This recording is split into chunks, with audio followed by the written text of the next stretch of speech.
My name is Marie. I'm 26 years old. I have two kids ages 4 and 3 who attend daycare. Currently, I'm working part-time in my uncle's company until my children grow up.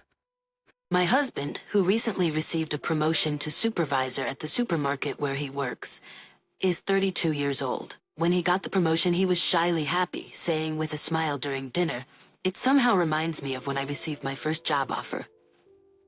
Our children, even though they didn't understand what was going on, seemed happy to see their parents having a cheerful conversation.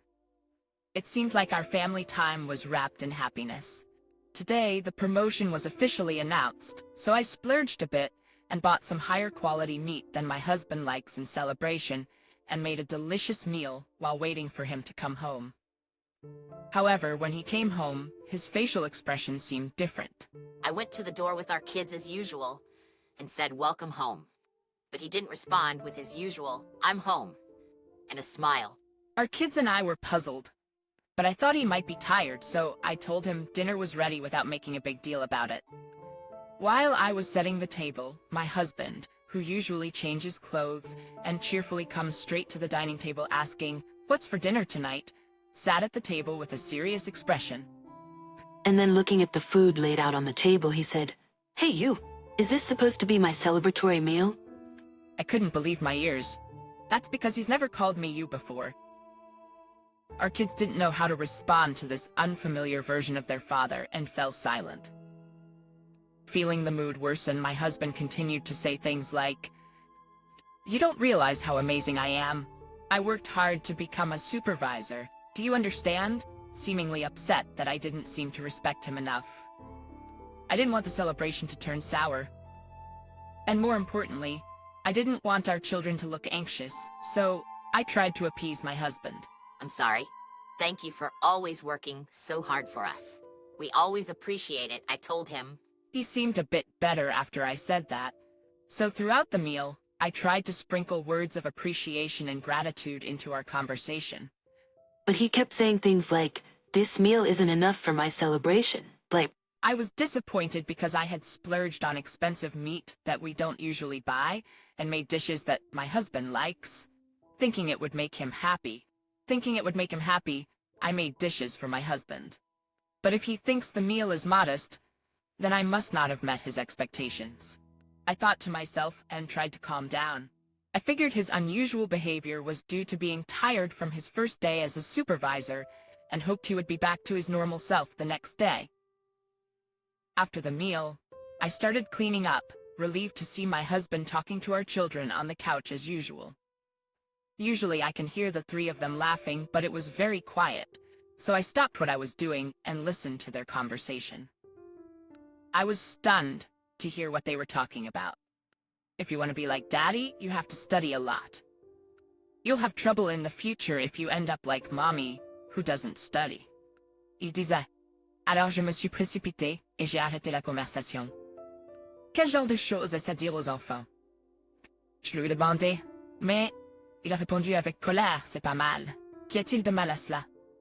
Nous n'avions jamais eu de dispute auparavant, donc j'étais à court de mots. Quand je suis restée silencieuse, il a ricané et a dit, "Tu vois, tu peux pas répondre, n'est-ce pas? Tu ne pourrais pas survivre sans moi, n'est-ce pas? Tu ne veux pas vivre aux dépens de nos enfants, n'est-ce pas?" Je lui ai demandé, "Qu'est-ce qui te prend aujourd'hui? Tu agis étrangement. Tu n'es pas du genre à dire des choses comme ça, n'est-ce pas?" Mais maman a simplement répondu, "Je dis juste ce que je pense. Je déteste que tu penses être à mon niveau." Il a donné l'impression que l'homme que je connaissais jusqu'à hier n'était pas son vrai moi, mais plutôt une façade qu'il avait mise en place. Ce n'est qu'alors que j'ai réalisé que l'homme devant moi était le vrai moi de mon mari. J'étais remplie d'une émotion que je n'avais jamais ressentie auparavant. Un mélange d'anxiété, de tristesse et de frustration face à cette réalité choquante. Mon mari a du silence de notre fils en disant, "Tu ne peux pas comprendre même à l'âge de 4 ans. Tu as dû hériter du cerveau de ta mère ainsi que de son apparence." Pour distraire les enfants de la situation, j'ai suggéré avec un sourire, "Et si on prenait un bain ensemble?"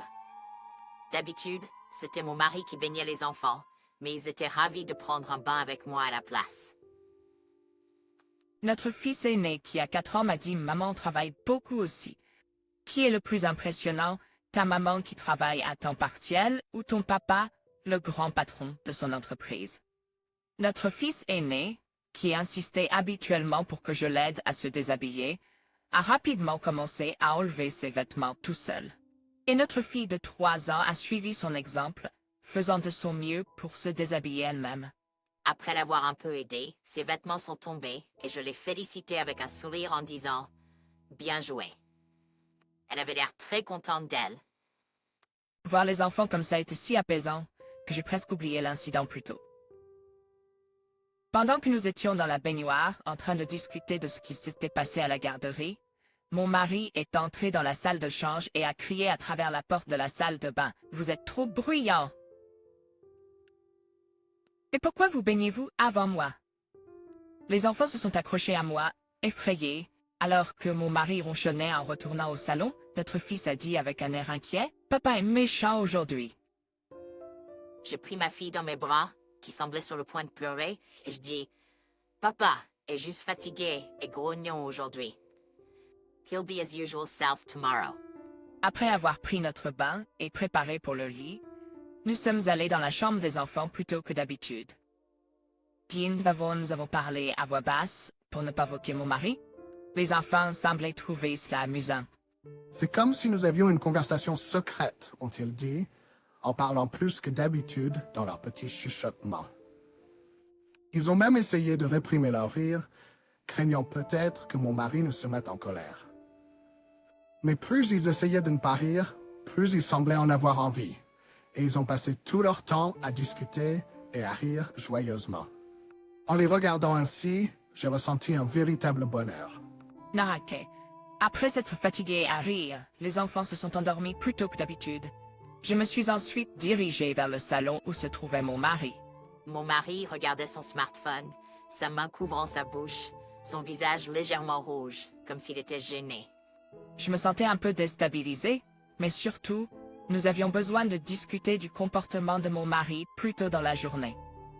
Tu as été vraiment étrange aujourd'hui, lui ai-je dit. Même les enfants s'inquiètent. Qu'est-ce qui est si bizarre chez moi, a-t-il demandé. Si quelque chose, c'est toi qui es étrange. Ne suis-je pas censé être respecté par nos enfants? Veux-tu qu'ils deviennent comme toi? Même en allant jusqu'à me rabaisser, il ne semblait pas se sentir coupable du tout. Je n'ai pas mené une vie qui mérite d'être méprisée, mais il a continué d'insister. Ta façon de penser est erronée, et nous n'avons pas pu avoir une conversation normale. Puis il a dit, désormais, les choses se feront à ma façon. Je vais changer notre vie. Puis il a ajouté, nous allons changer les mauvaises habitudes de notre famille. Quand je lui ai demandé ce qu'il voulait dire, il a suggéré que la famille devrait toujours le mettre en premier, faire un pas en arrière, et créer un environnement où il peut se détendre. Je lui ai dit, c'est trop de ce que nous avons l'habitude de faire. Les enfants seront confus. S'il te plaît, arrête. Mais il semble qu'il ait entendu parler de la vie de famille d'un chef de département qu'il respecte, et que mon attitude, ainsi que celle des enfants envers lui à la maison, était incorrecte.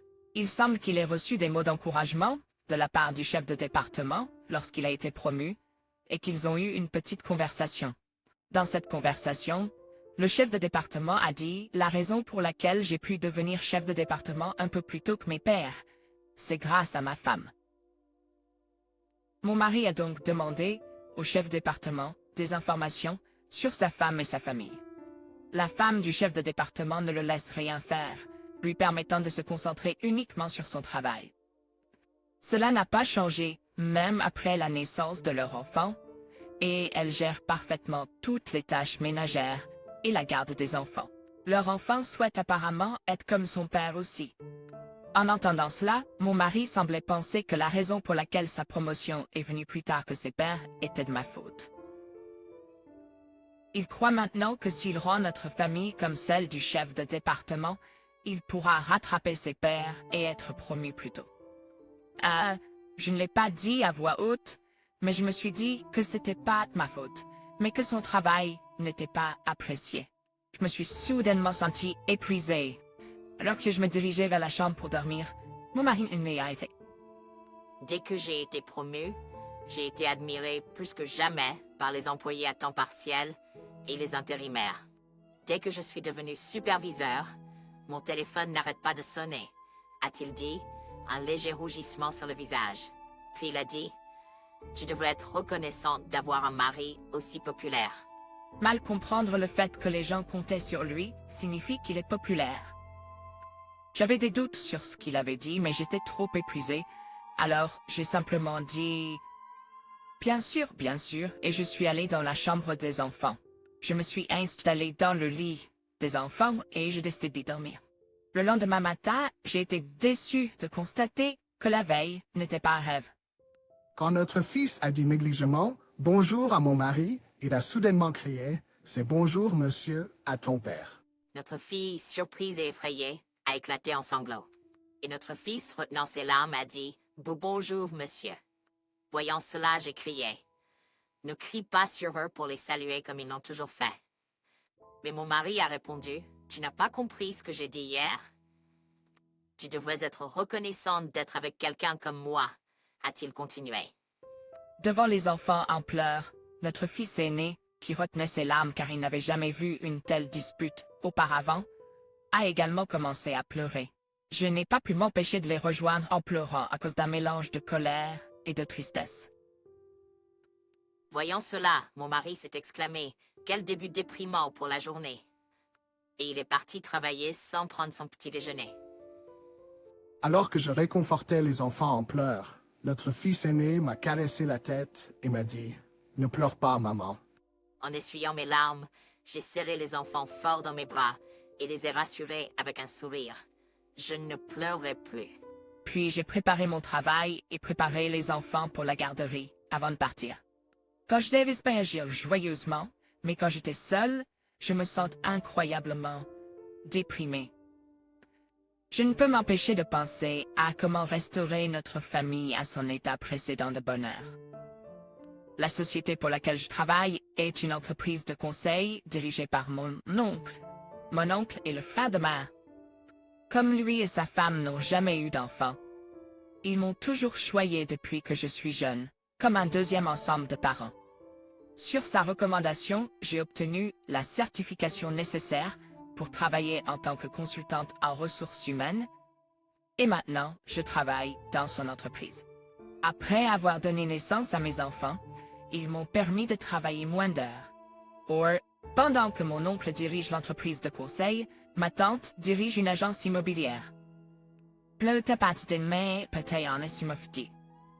Quand je suis arrivée au travail, mon oncle a remarqué mon visage marqué de larmes et a exprimé son inquiétude. J'ai balayé cela d'un sourire en disant « Je n'ai pas pu m'empêcher de pleurer en voyant les enfants partir à la garderie, mais je pense que mon oncle a vu à travers moi. » Il m'a gentiment dit « N'hésite pas à me parler si tu as besoin de quelque chose », tout en me tapotant la tête. De plus, j'ai retenu mes larmes et j'ai continué mon travail. Après avoir fini le travail à 15 heures, j'ai dit au revoir à mes collègues qui travaillaient encore et je suis allée chercher mes enfants à la garderie. Nous sommes ensuite allés au supermarché pour faire des courses. Le supermarché est également l'endroit où travaille mon mari.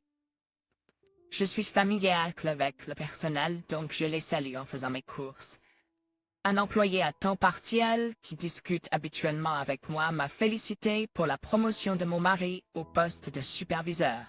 J'ai répondu « Merci, c'est grâce à vous tous. S'il vous plaît, continuez à soutenir mon mari. » Habituellement, cet employé à temps partiel engageait une petite conversation. Une petite conversation, mais aujourd'hui, elle s'est approchée de moi avec une expression sérieuse.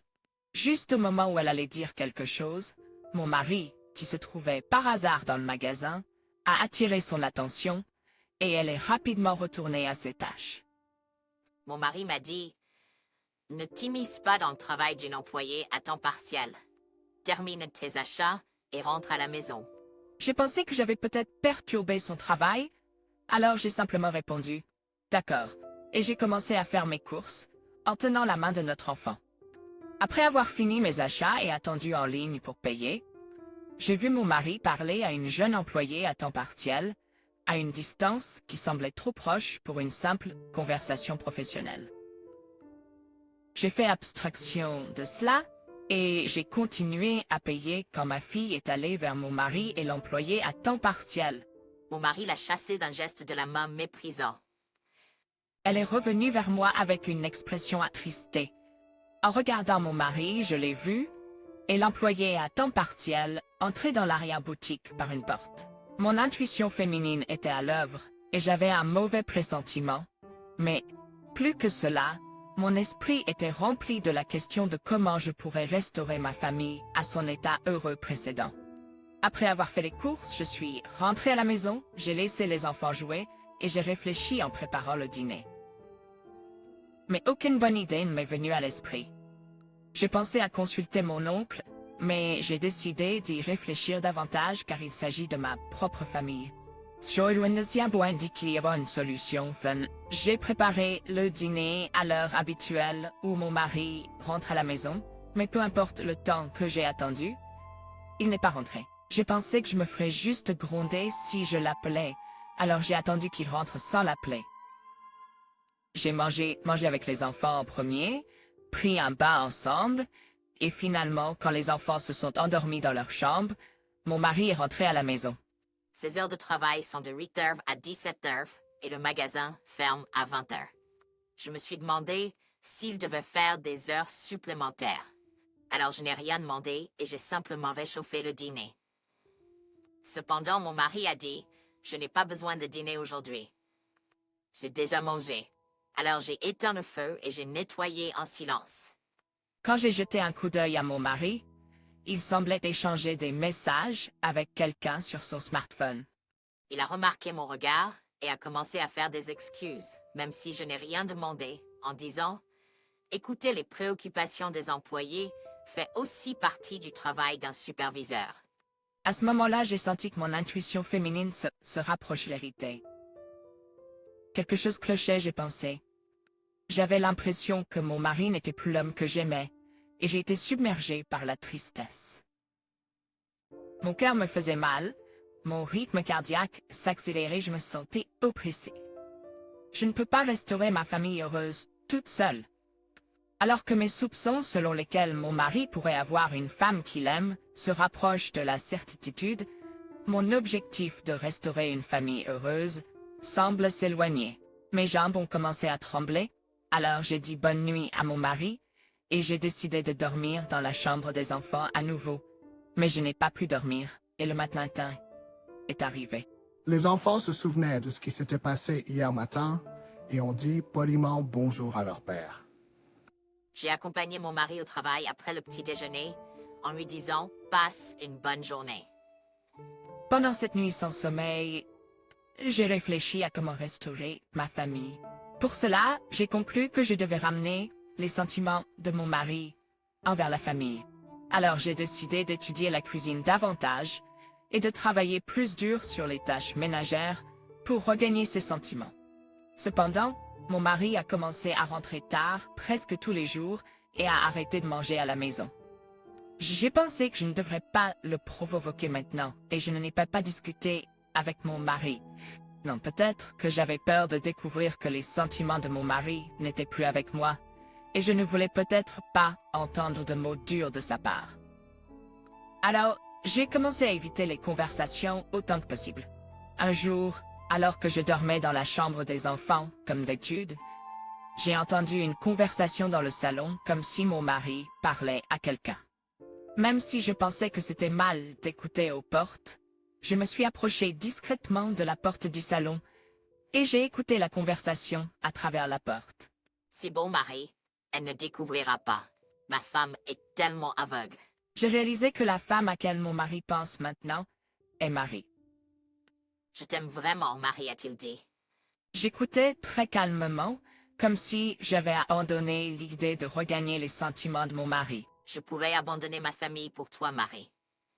Quand ces mots sont sortis de la bouche de mon mari, mon esprit est devenu blanc. Et strongly, j'ouvre la porte en termes anxieux. Que veux-tu dire en abandonnant ta famille? Tu veux dire que tu vas abandonner non seulement moi, mais aussi nos enfants? Je lui ai crié dessus. Mon mari a rapidement raccroché le téléphone, son visage légèrement confus, mais l'instant d'après, il avait une attitude défiante. Tu aurais du mal avec 2 enfants si on divorçait, alors accepte silencieusement que je la vois, a-t-il dit. De quoi tu parles? Il n'y a aucun moyen que j'accepte ça. Ce n'est pas le rôle d'un parent qui parler d'abandonner ses enfants. Je ne pouvais plus me retenir, même si j'avais peur de réveiller les enfants. Pendant spirit stam, painwell, et j'ai le voix pour moi carte. Mon mari, qui ne m'avait jamais vu me disputer autant, a été pris de court, mais il a pris une profonde respiration et m'a crié dessus. Qui penses-tu être, à travailler à temps partiel? Si tu es si amer, arrête de te nourrir de moi. N'ose pas me défier. L'instant d'après, notre fils aîné s'est approché de mon mari et a crié « Je te déteste ». Sors d'ici. Mon mari a dit à notre fils aîné « Vous êtes ceux qui devraient partir ». Je me suis mise devant notre fils et j'ai dit « Ne sois pas si dur avec les enfants. » Je pensais que notre fils allait pleurer encore plus, mais il regardait mon mari avec un visage en colère. Mon mari a sorti une enveloppe, probablement du bureau du gouvernement, de son sac, et me l'a tendue avec un sourire narquois. À l'intérieur de l'enveloppe se trouvait un papier de divorce. Vous deux sortez d'ici. Je vous donne 2 jours. Partez d'ici là. En disant cela, mon mari a emballé ses affaires et est parti en voiture. J'ai serré notre fils aîné dans mes bras et lui ai dit « Merci d'avoir défendu maman. » À quoi il a répondu « Je déteste quiconque maltraite maman » et a commencé à pleurer. Quand je suis entrée dans la chambre où se trouvaient notre fils et notre fille a sauté du lit, m'a serré dans ses bras et a commencé à trembler en pleurant. J'ai dit à mes enfants « Et si on vivait quelque part sans papa, juste tous les 3? » Sans hésitation, les enfants ont répondu « On ne veut pas de cet endroit effrayant. On n'a pas besoin de papa. » Leur décision en tant que petits-enfants pourrait changer un jour. Cependant, vivre avec quelqu'un qui peut facilement dire qu'il abandonnera ses enfants pour la femme qu'il aime ne mènera jamais au bonheur des enfants. Au contraire, cela pourrait leur faire du mal physiquement et mentalement. Je pensais que la priorité de séparer les enfants de mon mari le plus tôt possible. Donc, même s'il était tard dans la nuit, j'ai appelé mes parents et leur ai tout raconté. Mes parents m'ont dit de rentrer tout de suite à la maison, mais j'ai refusé, car cela prendrait 2 heures pour y arriver d'ici. La raison était que j'aimais vraiment mon travail dans l'entreprise de mon oncle, et je pensais que ce ne serait pas bon pour les enfants de changer complètement d'environnement. De plus, ils ont beaucoup d'amis à la garderie, et ils ont hâte d'y aller tous les jours, donc je ne pouvais pas choisir de retourner chez mes parents tout de suite.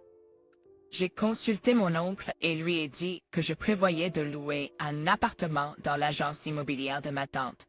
Mes parents étaient inquiets, mais ils ont dit qu'ils viendraient ici dès demain matin et demanderaient à mon oncle et à ma tante ensemble. Le lendemain, mes parents sont venus dans l'entreprise de mon oncle, ont plaidé en mon nom et ma tante était présente aussi. Ensuite, comme j'étais assez occupée avec le travail, j'ai demandé à mes parents de s'occuper des préparatifs de déménagement et de récupérer les enfants à la garderie. J'avais des choses à faire, donc j'ai informé mes parents que je rentrerais tard et je suis allée travailler. Comme mon quart de travail a pris fin, je suis allée au supermarché où travaille mon mari et je lui ai dit que j'étais d'accord pour le divorce. Et une fois que ce serait fait, j'irai au bureau de l'état civil pour soumettre les papiers de divorce. Une employée à temps partiel, qui semblait vouloir me dire quelque chose, m'a alors arrêté. Elle m'a emmenée aux toilettes et m'a transmis ce qu'elle voulait me dire l'autre jour. Et je ne pouvais pas le dire avant, mais votre mari semble poursuivre une fille à temps partiel. J'ai demandé à l'employée à temps partiel si le nom de la fille était Marie. Elle avait l'air surprise et a demandé « Comment allez-vous » Je lui ai dit que mon mari m'avait dit qu'ils sortaient ensemble. Elle m'a alors dit qu'il lui avait fait du chantage en disant « Je ne mettrai pas fin à ton contrat à temps partiel si tu te mets avec moi ». Il lui a également demandé d'échanger des coordonnées, et elle l'a fait à contre-cœur. Après quoi, elle a commencé à recevoir des messages de sa part à toute heure. Elle m'a dit qu'il l'attendait près de l'entrée des employés jusqu'à la fin de son quart de travail tous les jours et lui demandait d'aller au dîner. Ce qui était gênant pour elle. Ce qui était encore plus effrayant, c'est que les jours de congé de Marie, il venait près de chez elle et lui disait de sortir. Elle trouvait cela effrayant si c'était vrai et m'a montré tout le contenu des messages comme preuve. J'ai compris que ce que Marie disait était vrai et je lui ai dit que j'avais entendu de mon mari qu'il sortait avec Marie et que ce n'était pas la cause, mais que je soumettrais les papiers de divorce ensuite. Marie a dit qu'elle aurait aimé me le dire plus tôt, mais je lui ai dit de ne pas s'en faire, car ce divorce était inévitable. Pour une raison quelconque, nous nous sommes bien entendus et avons échangé nos coordonnées, puis sommes sortis des toilettes. J'ai cherché mon mari dans le magasin. Cependant, je ne l'ai pas trouvé, alors je suis allée à l'entrée des employés et j'ai décidé de le faire appeler depuis le bureau. Mon mari s'est approché de moi avec un sourire et m'a dit « Alors, tu as repris tes esprits?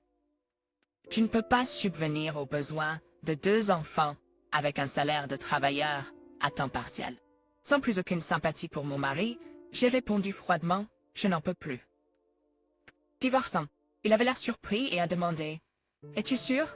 Comment vas-tu élever les enfants toute seule? » J'ai répondu « Je suis assistante sociale et mon salaire est plus élevé que le tien. Ne t'en fais pas. » J'ai répondu, tu sais que je travaille en tant qu'assistante sociale, non? Je travaille à temps partiel, avec des heures réduites, mais mon salaire est plus élevé que le tien. Ne t'en fais pas. Il avait l'air surpris. Puis j'ai dit, je vais soumettre les papiers de divorce. Au revoir, et je me suis dirigée vers le bureau du greffier du comté.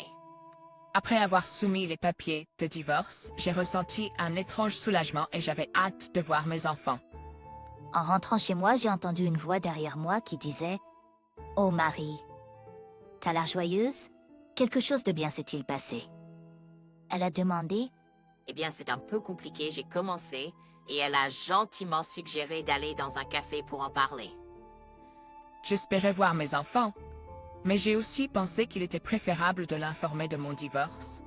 Alors nous sommes allés au café ensemble. J'ai dit à mes parents, je vais être en retard. J'ai des choses à discuter avec la femme du chef de département avant de m'installer au café. Je l'ai également informée de mon divorce et des raisons qui m'ont poussé à le demander. Elle avait l'air surprise d'entendre cela. « Oh, on dirait que tu n'as entendu qu'une version embellie de l'histoire, » a-t-elle dit. C'était réel. Le test justement est assez drôle en de travail. Il est tellement maladroit que même lorsqu'il essaie d'aider aux tâches ménagères, il finit par créer plus de travail pour elle.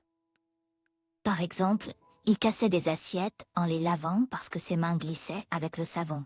Il étendait le linge sans lisser les plis. Et il a failli provoquer un incendie en surchauffant la poêle pendant la cuisson. Alors elle lui a dit « Concentre-toi sur ton travail.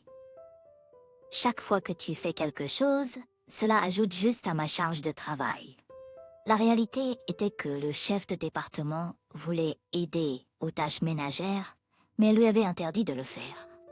Lorsque j'ai demandé si leur enfant admirait le chef de département parce qu'il était devenu manager à un jeu donc respecté, elle a dit « C'est sûrement ça. Il n'a rien à faire à la maison. » Mon mari est un vrai clown en dehors du travail. Ah, c'est qu'elle rend adorable.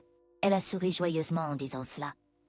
J'ai réalisé alors que le chef de département n'était pas un tyran à la maison, mais plutôt un mari mignon qui était mené par le bout du nez par sa femme. J'ai également discuté de mes préoccupations concernant ce que Marie traversait avec mon mari. J'ai parlé à la femme du chef de département de Marie sans sa permission. Compte tenu de la sécurité de Marie, je savais que son père était un cadre supérieur au supermarché où travaillait mon mari. J'étais certaine que son mari, qui était avide de promotion, succomberait à la pression d'en haut. Avide de promotion, succomberait à la pression d'en haut.